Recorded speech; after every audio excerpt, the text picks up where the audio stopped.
Thank you, Kavita, for the invite, and it's a pleasure and absolute honor to be a part of this instruction course. This talk is mainly on microbiology. I'm not really going to talk much about the management part because I felt that something uh, comes in part of the training. Here I'm going to talk more about the microbiology and how you do microbiology in a private setup, because that's something which is very difficult, and because of that most of us end up treating ulcers empirically.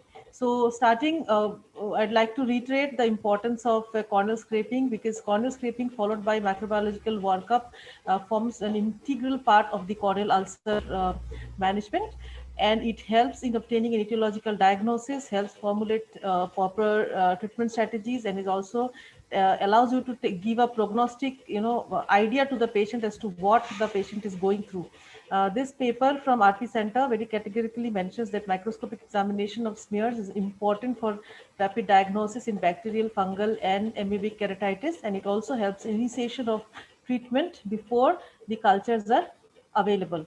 The common microbiological tests that we can do are the gram staining, which can help in detecting gram-positive or gram-negative bacteria, Microsporidia, Acanthamoeba, and the KOH staining, and combined with the calcofluor white, if possible, it helps in diagnosing fungi, Acanthamoeba, and Pythium, which is a recently diagnosed organism. Giemsa staining, which shows multinucleated giant cells indicative of HSV, then 1% AFB staining for nocardia, and 20% AFB staining for atypical mycobacteria. So this is a small video demonstrating how you do a corneal ulcer scraping on the slit. So all infective corneal ulcers should be scraped. However, need to remember to avoid areas of extreme thinning, desmetocele, impending perforation, where the scraping can lead to perforating and causing more damage. We use a 15 number blade and do it on the slit lamp, and preferable to take the scrapings from the edge of the ulcers where the organisms are more likely to be, rather than the center or the base of the ulcer. Now, this is another paper from LVPI, which very clearly demonstrates the importance of smear examination, which says that potassium hydroxide, if coupled with calcofluor white, can be the most sensitive test for detecting fungi in up to 90% cases and close to 84% cases in Acanthamoeba. The gram stain, though also very useful, has a lower sensitivity.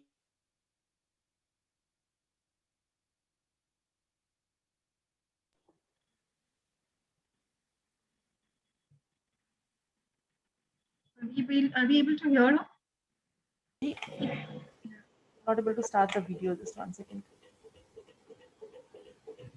So you just take the specimen and take it on a slide, just put 1 drop of 10% KOH, and if possible you can slightly mix it also with the tip of your blade, and then you cover it with a cover sleeve. You allow it to digest for about 10 minutes, and then you can evaluate it under a microscope, first with a 10x magnification and then with a 40x magnification, and it has a sensitivity specificity of 41 and 87% respectively.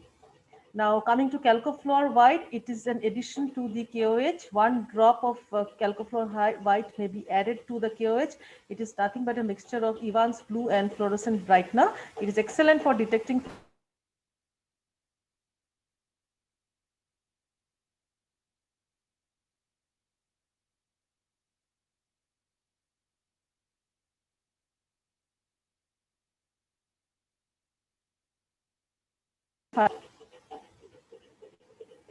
sorry, start the video. Yeah, so this is a dry smear. So you smear it nicely with the tip of the number 15 blade on the slide, and it consists. And then to process it, you first have to fix the smear, and then expose it to crystal violet for about 1 minute, then with grams iodine for 1 minute, decolorize it, and then add a counter stain, which is the saffronin, which is 30 seconds, and you need to see it under the oil immersion objective of the microscope, and it has a much lower sensitivity and specificity as compared to the KOH. The gram positive, they have a thicker peptidoglycan layer, so they retain the mordant, which is the crystal violet, and the gram negative, which get decolorized.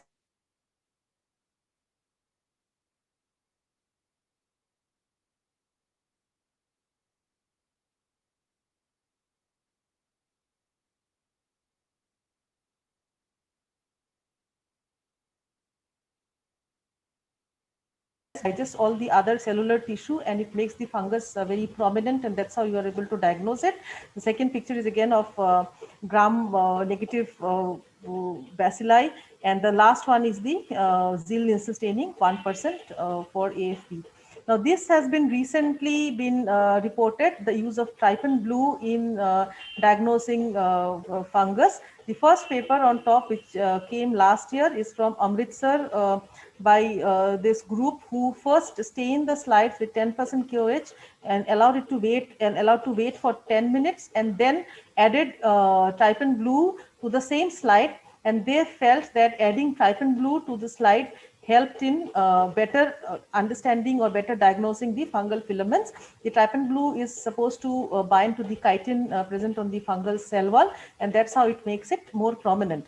Now, this year we have another paper which is from LVPI. They have used a slightly different technique. What they have done is, instead of adding trypan blue to the slide which already have KOH, they have actually compared between 10% KOH smears versus smears where they have added trypan blue along with a drop of glycerol. They say that the glycerol helps in not drying in preventing drying of the smear, so that you can even see the smear the next day. And even they report that using trypan blue helps in delineating the fungi much better.